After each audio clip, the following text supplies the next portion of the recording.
Olá, tudo bem? Eu sou André Oliveira, professor e pesquisador no Departamento de Fisiologia e Biofísica da UFMG e sejam bem-vindos para mais uma aula de Fisiologia.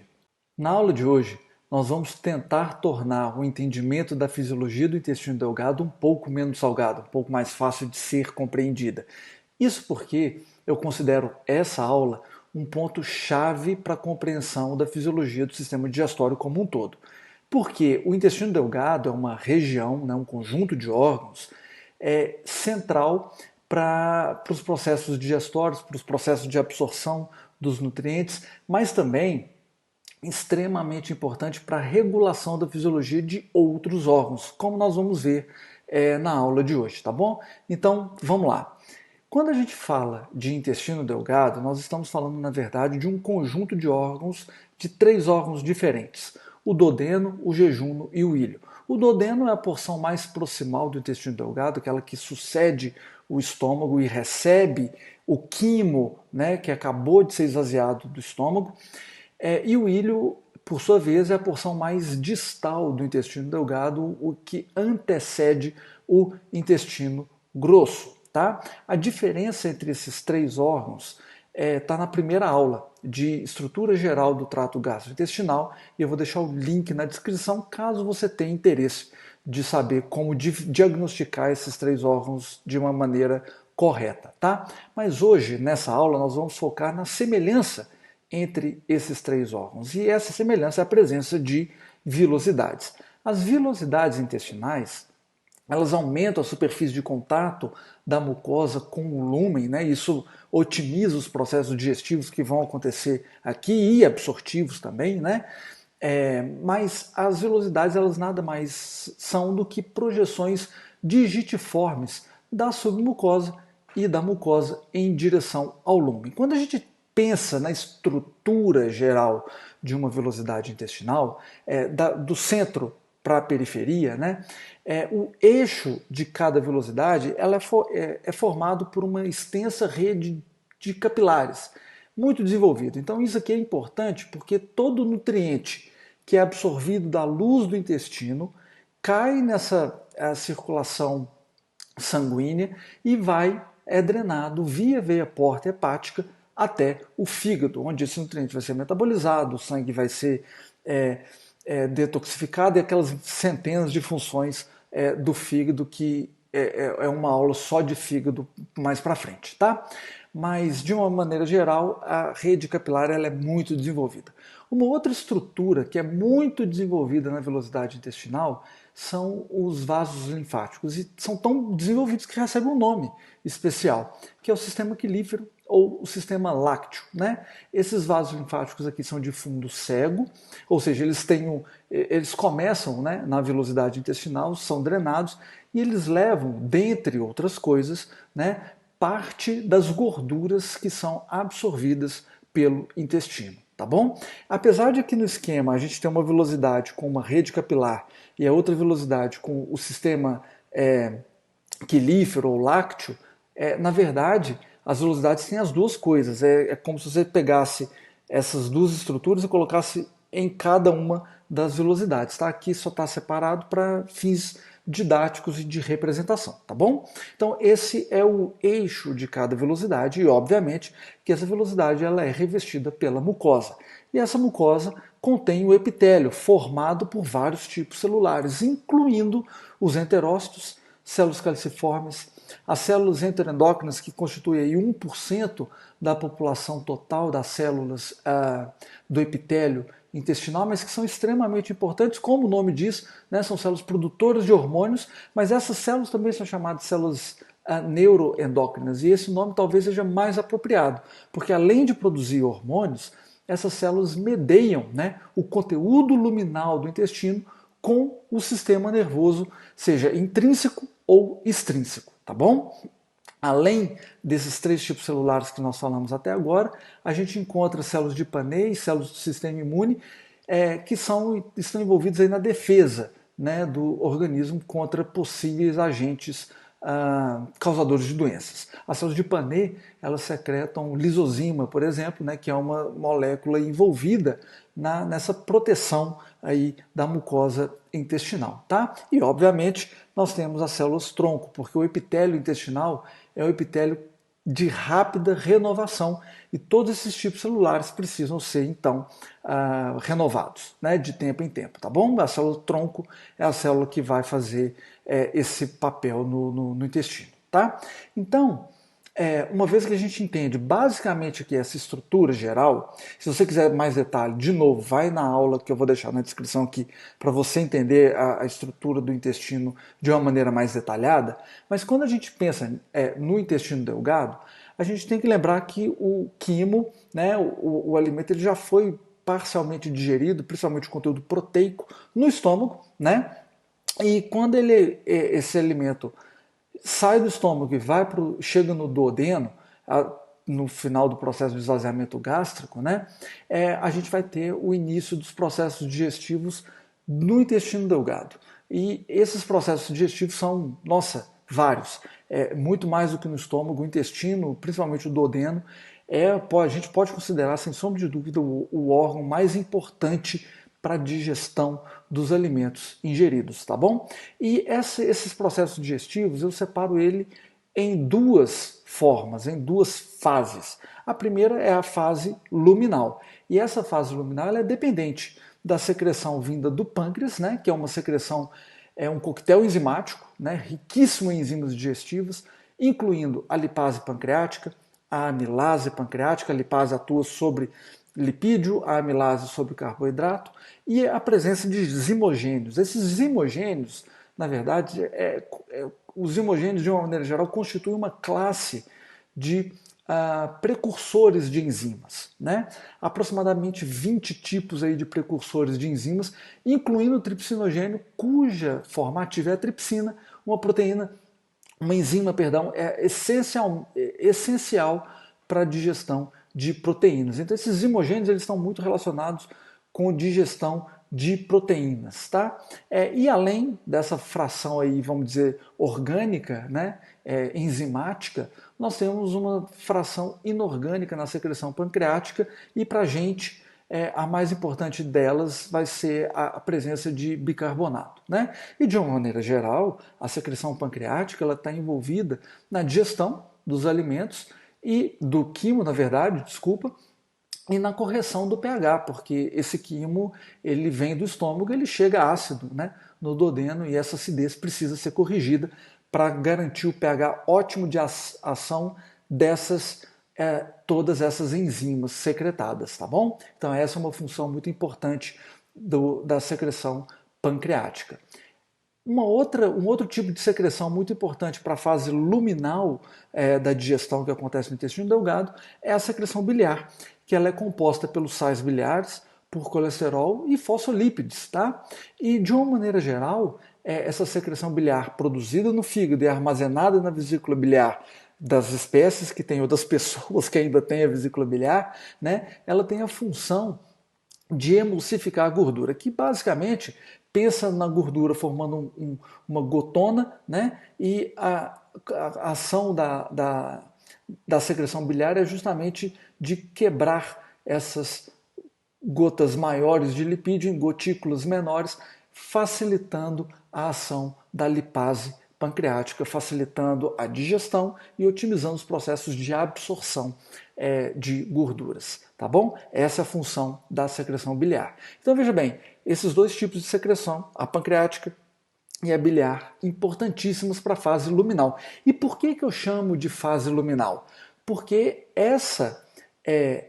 esses processos digestórios, eles vão ocorrer no lume do duodeno, através de enzimas produzidas em outros, ou não só de enzimas, mas de moléculas, né, produzidas em outros locais e que são secretadas no duodeno, tá?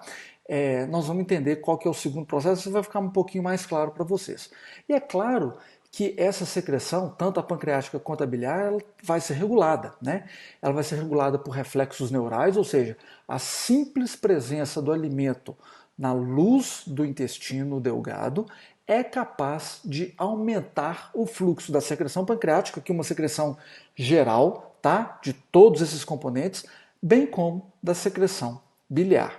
E a composição do quimo, ela é muito importante também de regulação, mas é uma regulação mais fina dos componentes dessas secreções, e nós vamos estudar isso exatamente nesse slide. Então presta muita atenção. Então quando o quimo chega no duodeno, né, a gente vai ter uma perturbação mecânica e a ativação do sistema nervoso intrínseco, extrínseco, tá? E em resposta a essas perturbações mecânicas, nós vamos ter, resposta, né, obviamente, à ativação desses circuitos neurais, nós vamos ter esses reflexos neurais que culminam na liberação de neurotransmissores no órgão. Esses reflexos neurais chegam no pâncreas, por exemplo, liberando acetilcolina, o neurotransmissor. Então aqui a gente está falando do sistema nervoso autônomo parasimpático, e esses reflexos neurais no pâncreas estimulam, de uma maneira geral, a secreção pancreática, liberação de bicarbonato, liberação de enzimas digestivas, aqui sem distinção entre um e outro. De maneira geral, aumenta o fluxo da secreção pancreática. Isso é muito importante. Agora, é óbvio que esse quimo, à medida que a digestão vai acontecendo e ele vai interagindo com as células neuroendócrinas, né, nós vamos tendo a produção de hormônios que são capazes de regular a composição dessa secreção pancreática. Então, vou dar um exemplo aqui. Se o quimo chega com um pH muito ácido, né, muito baixo, essa acidez estimula as células duodenais neuroendócrinas a produzir um hormônio chamado de secretina. E a secretina no pâncreas tem uma função importantíssima para estimular a liberação, a secreção de mais bicarbonato, para neutralizar esse pH ácido. Então, veja bem, aqui você corrige esse problema da acidez do quimo, tá? Pela ação da secretina. Por outro lado, se o quimo ele é um composto, né, por gordura ou proteína, ou seja, ele é de difícil digestão, porque são moléculas mais complexas de serem digeridas, né, o duodeno secreta um hormônio chamado colecistoquinina ou colecistocinina, depende do livro que você estiver estudando, cuja sigla está aqui, CCK. Né? E a colecistoquinina, no pâncreas, ela vai estimular uma secreção pancreática rica em enzimas digestivas. Então aqui vai ter um adicional de enzima digestiva na secreção pancreática. Né? E isso para quê, gente? Porque essas enzimas digestivas vão atuar exatamente na quebra dessas moléculas complexas. Né? Então o organismo está sempre aí tentando corrigir ou solucionar esses problemas relacionados à ingesta. Beleza? Isso é muito interessante. Agora, o que é mais interessante ainda é que a gente tem que considerar que essas enzimas digestivas constituem um coquetel enzimático. Né? Parte dessas enzimas, como a amilase pancreática e a lipase pancreática, elas já são secretadas na forma ativa. Porém, muitas delas, os zimogênios, né, são secretados no pâncreas como precursores. E eles precisam ser ativados no duodeno. Agora, toma muito cuidado, porque na aula de estômago, se você já assistiu ela, quando o pepsinogênio ele é secretado na forma inativa. Né, e ele é ativado em pepsina no estômago pela ação do pH baixo estomacal, que leva a uma mudança conformacional na estrutura do pepsinogênio, dando origem à forma ativa que é a pepsina. Aqui não é o pH, tá, gente? Não é o pH. Quem faz a ativação dessas proenzimas é o enterócito. O enterócito ele é uma célula ativa nos processos de digestão, ele tem protease na membrana, tá? E essa protease cliva o tripsinogênio, por exemplo, que é o principal ativador aqui, tá? É por isso que eu estou chamando a atenção para ele. Essas proteases vão clivar o tripsinogênio, dando origem à tripsina. E olha o que vai acontecer aqui. A tripsina ativa, ela vai ativar mais tripsinogênio, formando mais tripsina. Então a gente tem aqui um ciclo virtuoso no caso, né, que a própria ativação da tripsina acaba gerando mais tripsina a partir da clivagem desse tripsinogênio, tá bom?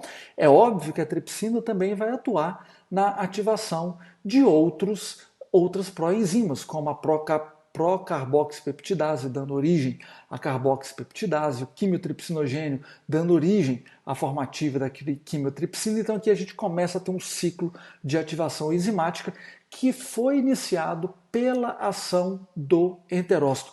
Guardem isso porque isso é muito, muito importante, tá bom? Então, essa é assim que essas proenzimas são ativadas no duodeno. E é importantíssimo que essas enzimas sejam secretadas na forma de proenzimas e ativadas somente no duodeno, porque se essa ativação acontece no pâncreas, nós temos um quadro de degradação da estrutura do parênquima pancreático e um quadro de pancreatite, tá? Lesão do pâncreas, isso pode ser fatal, né? Essa ativação do zimogênio no pâncreas, ela é regulada intensamente, tá, pelas células que bloqueiam essa ativação de forma bastante ativa, né, de forma bastante efetiva. E em um dos casos, por exemplo, que é no caso de alcoolismo, né, a gente tem a perda desse freio de ativação do zimogênio, né, da inativação do zimogênio, e essas proteases são ativadas no próprio pâncreas. Isso pode levar a um quadro de pancreatite, diabetes associada ao abuso de álcool, tá? Mas isso também, de novo, é tema para uma aula específica de pâncreas, tá? A gente chega lá um dia, tá bom, gente? Vamos passar para frente. É claro, então, que aqui a gente viu um braço da regulação da secreção envolvida na fase luminal, mas tem um outro braço, que também esses reflexos neurais e os hormônios, principalmente a colecistoquinina, são capazes de regular o fluxo de secreção da bile, né, da secreção biliar. Então a acetilcolina e a colecistoquinina, elas atuam na vesícula biliar promovendo a contração das células da musculatura da vesícula biliar e facilitando a ejeção, tá, dessa bile, da secreção biliar que está armazenada neste órgão, tá bom? Então você, quando tem um alimento mais complexo, né, como gordura, né, que precisa da bile para poder promover a emulsificação e a otimização desses processos de digestão e absorção, nós temos essa contração adicional e a liberação de mais bile para o duodeno, tá? Agora, o que é importante é lembrar que a bile não é produzida na vesícula biliar. A bile é produzida no fígado, pelo hepatócito. Então aqui está um esqueminha tridimensional aí, né, do lóbulo hepático, em que você está vendo o ramo da artéria hepática, o ramo da veia porta e o ducto biliar. O fluxo sanguíneo, ele é da periferia do lóbulo, ou seja, do ramo da artéria hepática, do ramo da veia porta, em direção à veia central. O fluxo biliar, ele é o contrário, né? O hepatócito secreta esses sais biliares, né, no canalículo biliar, e ele flui da veia central em direção ao ducto biliar. Então, é esse o sentido de fluxo da bile que está sendo secretada pelo fígado, né? Do ducto biliar, esse cai na rede de ductos e vai até a vesícula biliar, onde a bile vai ser armazenada, concentrada e depois secretada mediante reflexos neurais ou ação hormonal, tá bom? Isso é uma coisa importante também de se frisar, tá? Agora, o que é muito legal de pensar na bile é que diariamente o fígado produz aí em torno de 0,2 a 0,6 gramas por dia de secreção da bile, vamos chamar assim, tá? Para simplificar. Só que quando a gente pega o que é secretado de fato no duodeno, a gente está falando de algo em torno de 12 a 36 gramas por dia, né? E vamos considerar aqui uma perda né, na eliminação nas fezes de 0,2 a 0,6 gramas por dia, e a excreção renal é menor do que 0,5 miligramas por dia de bile. Mas o que fato é que se a gente pegar o que é sintetizado por dia e o que é secretado de bile por dia no duodeno, essa conta não fecha, mas não chega nem perto de fechar. E aí que vem a pergunta, de onde vem esse resto todo de bile, né? Então a gente precisa de colocar aqui uma coisa importantíssima, anota isso, que é a circulação enterohepática, né? Essa bile, ela é secretada no duodeno, ela vai fazendo suas funções, vai sendo modificada pela microbiota, tá? Intestinal, mas na porção terminal do ilho, boa parte, 95% dessa secreção biliar, até mais do que isso, ela é reabsorvida. Cai no sistema porta-hepático e volta para o fígado, então ela é reciclada. Não é uma síntese nova, de novo, tá? É uma reciclagem desses sais biliares, dessa secreção biliar. Essa circulação enterohepática, então, é o principal fonte de bile diária no duodeno. Então é por isso que a remoção cirúrgica da vesícula biliar, ela não é incompatível com a vida e ela não prejudica os processos de digestão e absorção de gordura. É claro que a pessoa que removeu não vai poder comer algo muito gorduroso, é óbvio. Aqui a gente está falando de uma dieta bem balanceada, tá bom? Então, isso acontece por causa da circulação enterohepática, beleza? Bom, então vamos prosseguir aqui com a aula. Então esse é o quadro geral do que a gente viu até agora em termos de fase luminal da digestão. É óbvio, né, gente, que esses hormônios e os reflexos neurais no intestino, eles atuam em outros órgãos, por exemplo, no estômago, e eles retardam o esvaziamento gástrico, que é claro, pensa bem, o quimo chegou no lugar principal de digestão, principal de absorção, e essas coisas demoram tempo, esses processos levam tempo. Então não precisa, o estômago não pode sobrecarregar o intestino aqui com um monte de coisa, né? Porque não vai dar tempo, você vai perder eficiência aqui no processo. Então, tanto a secretina quanto a colecistoquinina e esses reflexos neurais retardam o esvaziamento gástrico justamente para otimizar esses processos digestórios absortivos no próprio duodeno. E a gente pode ir além, tá? Por exemplo, a secretina, que é secretada em resposta a um químico com pH ácido, estimula a secreção de bicarbonato no pâncreas, também estimula a secreção de bicarbonato lá nas glândulas salivares, ou seja, se você comer um treco ácido, o seu organismo já está secretando mais bicarbonato para corrigir isso lá na glândula salivar. Olha que coisa impressionante, né? Então a gente pode ir montando, colocando os órgãos do trato gastrointestinal e pensando na ação desses hormônios de uma maneira mais integrada. Isso é muito importante que você faça esse exercício, beleza? Bom, então vamos lá, né? É claro que a gente falou da fase luminal, mas nós precisamos de falar de uma segunda fase da digestão que acontece aí já em conjunto com os processos de absorção. E essa segunda fase é chamada de fase de membrana.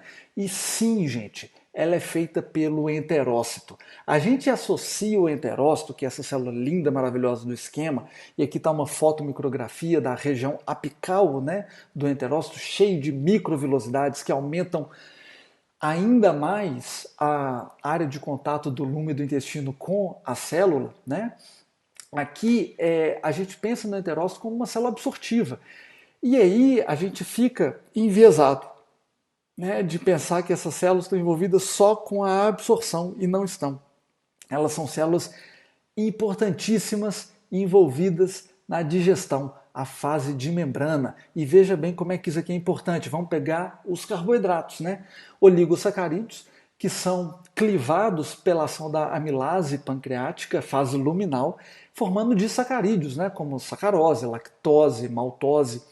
E esses disacarídeos, eles terminam de ser digeridos, formando, né, os monossacarídeos, a glicose, a galactose e a frutose, por enzimas presentes na membrana, na microvilosidade dos enterócitos. Olha que coisa sensacional. E aqui esses carboidratos são formados já na interface da célula que vai absorvê-los. Então, se a gente pensar aqui No processo de absorção, a gente pensa diretamente nessa proteína, né, essa SGLT1, que é um transportador de glicose e sódio. Então, à medida que o organismo absorve glicose ou galactose, ele transporta também sódio para dentro da célula. Esse é um simporte, né, porque acontece no mesmo sentido. Tá? A frutose ela é transportada por um outro transportador, né, que é chamado de GLUT5, também presente na membrana apical do enterócito. Então aqui faz muito sentido a gente sempre trabalhar com a fase de membrana, a digestão, né, a fase de membrana da digestão, junto com os processos absortivos, porque aqui já está acontecendo tudo na mesma interface. Olha que coisa interessante. Então, uma vez que esses carboidratos, né, glicose, frutose e galactose, foram absorvidos do lume e do intestino, eles vão ser liberados, né, na circulação sanguínea por um outro transportador de carboidrato que é chamado de GLUT2, é o verdinho que é expresso na membrana basolateral do enterócito, tá? Então olha que coisa importantíssima aqui. Por exemplo, a intolerância à lactose é vou dizer assim, um problema, né? É uma disfunção relacionada ao enterócito, não ao pâncreas, por exemplo, porque a lactase é uma enzima expressa pelo enterócito, tá bom? Então isso aqui é algo muito importante da gente discutir posteriormente também, tá? Enfim, a mesma coisa acontece com os peptídeos, né? Então a gente tem aqui os polipeptídeos, as peptidases, né? Aquele tanto de enzima que vai quebrar proteína que a gente falou que vem do pâncreas, né? Corresponde à fase luminal e da digestão. E essa fase luminal forma peptídeos ainda menores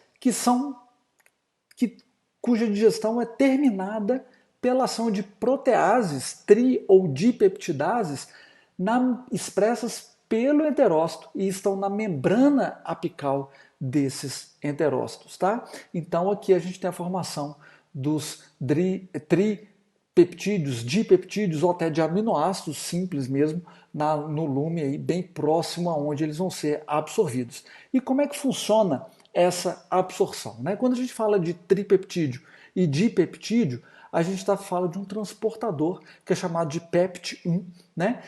Que jogam esses tri e dipeptídeos para dentro, transporta, né? Para dentro do enterócito, tá bom, gente?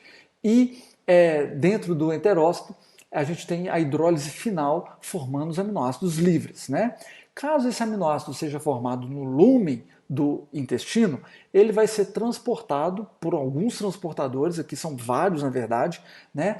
Geralmente envolve o simporte de sódio também, tá? E esses aminoácidos são então transportados para o enterócito, para o citoplasma do enterócito. E como eles são secretados ou liberados, né, na circulação sanguínea, isso ainda não se sabe, é um debate ainda na literatura científica, tá? Então esse transportador ainda precisa ser identificado, precisa ter um consenso sobre esse transportador e nós não vamos entrar em detalhe nessa discussão aqui, tá bom?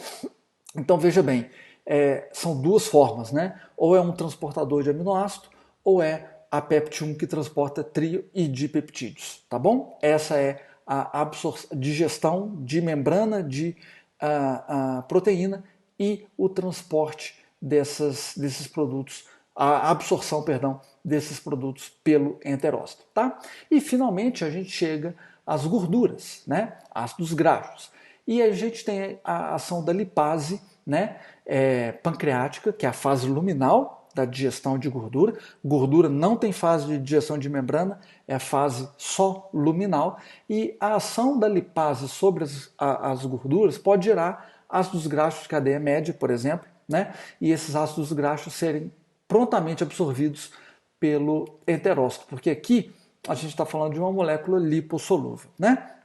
Que passa pela membrana do enterócito, certo? Agora, é claro que essas gorduras, além da ação da lipase pancreática, pode interagir com a bile, formando uma estrutura que é chamada de micela, né? E essas micelas vão ser importantes para a absorção de outra parte da gordura que não é ácidos graxos aí de cadeia média, né? E até mesmo de outras substâncias lipossolúveis, tá? Porque aqui a gente tem que lembrar que essa parte mais externa, que acima aqui no esqueminha que eu não consigo apontar, né, gente? Onde você está vendo aí produto de digestão, por exemplo, tem uma camada de água aí, né? E essas micelas são importantes porque elas facilitam a difusão desses produtos de gordura e de outras substâncias lipossolúveis, como algumas vitaminas, tá? E favorecem a absorção delas pelo enterócito. É isso que eu quis dizer com produtos de digestão aqui. Eu espero que isso não tenha ficado muito confuso, tá? Então essas micelas são importantes para a absorção de gordura e de outras substâncias lipossolúveis. E uma vez dentro do enterócito e após serem metabolizadas, né, os ácidos graxos são transportados, né, são liberados na membrana basolateral e transportados pela circulação sanguínea, ácido graxo. Os quilomicrons, por sua vez, são transportados por aquele sistema de vasos linfáticos, o sistema aquilífero ou lácteo, tá bom? Ou lactífero, tá? Então, isso tem uma função importante para evitar, por exemplo, embolia gordurosa nessa rede capilar, né? Porque a gordura vai tender a se juntar e pode formar um êmbolo gorduroso e atrapalhar a circulação sanguínea para o órgão, tá?